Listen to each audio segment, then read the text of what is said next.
ফিল্ডিংয়ে ক্যারিবীয়দের হাস্যকর ভুল, এদিকে বিপদের মাঝে হাল ধরে 50 পূরণ সাদমান ইসলামের। 2 হাত তুলে মোনাজাতে শুকরিয়া আদায় এই ব্যাটারের, যে দৃশ্য নজর এড়ায়নি সতীর্থদের। লিটন মিরাজরা করতালিতে উৎসাহ দিলেন সাদমানকে। সতীর্থদের ভালোবাসা পেয়ে এই ব্যাটারের মুখে হাসি। দলকে বিপদমুক্ত করে অপরাজিত থাকলেন 50 রানে।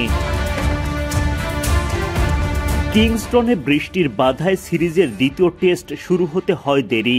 লম্বা সময় অপেক্ষার পর অবশেষে টসে জিতে আগে ব্যাটিংয়ের সিদ্ধান্ত নেন অধিনায়ক মেহেদী হাসান মিরাজ। কিন্তু ব্যাটিংয়ে নেমেই সেই পুরনো ধারা শুরু।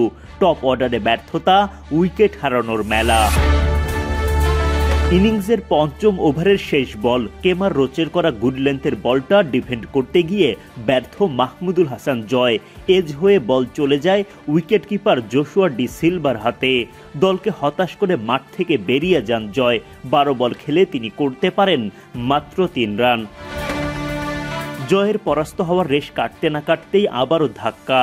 ফুল লেন্থের ডেলিভারিতে ব্যাটের কানায় আলতো খোঁচা, বল চলে যায় উইকেটের পেছনে। জোশুয়া ডি সিলভা চমৎকার একটা ড্রাইভে এই দফায়ও লুফে নেন ক্যাচ। 6 বল থেকে রানের খাতা খোলার আগেই বিদায় মুমিনুলের। জোড়া উইকেট হারানোর পরও ভুল করতে থাকেন টাইগার ব্যাটাররা, তবে ক্যারিবীয় ফিল্ডাররা মিস করতে থাকেন একের পর এক ক্যাচ। তাদের 3 নম্বর মিসটা তো রীতিমতো হাস্যরসের জন্ম দেয়। সিলসের বলে শাহাদাত হোসেন দীপু ক্যাচ দেন স্লিপে।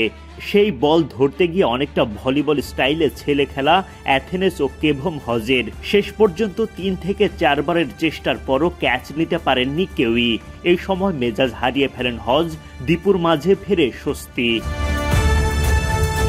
দীপুকে সাথে নিয়ে শক্ত হাতে দলের হাল ধরেন ওপেনার সাদমান ইসলাম। 2 দফা ক্যাচ আউট থেকে রক্ষা পাওয়ার পর দায়িত্বশীল সাদমান। প্রথমে আসে দীপু সাদমান জুটির 50, এরপর ব্যক্তিগত 50 পূরণ করেন সাদমান। সতীর্থ লিটন মিরাজরা করতালিতে দেন বাহবা। মোনাজাতে শুকরিয়া আদায় এই ব্যাটারের। সাদমানের 50-র ঝলকে বাংলাদেশ তখন ঘুরে দাঁড়াতে শুরু করে। সেই সময় মাঠে দেখা দেয় আলোক স্বল্পতা।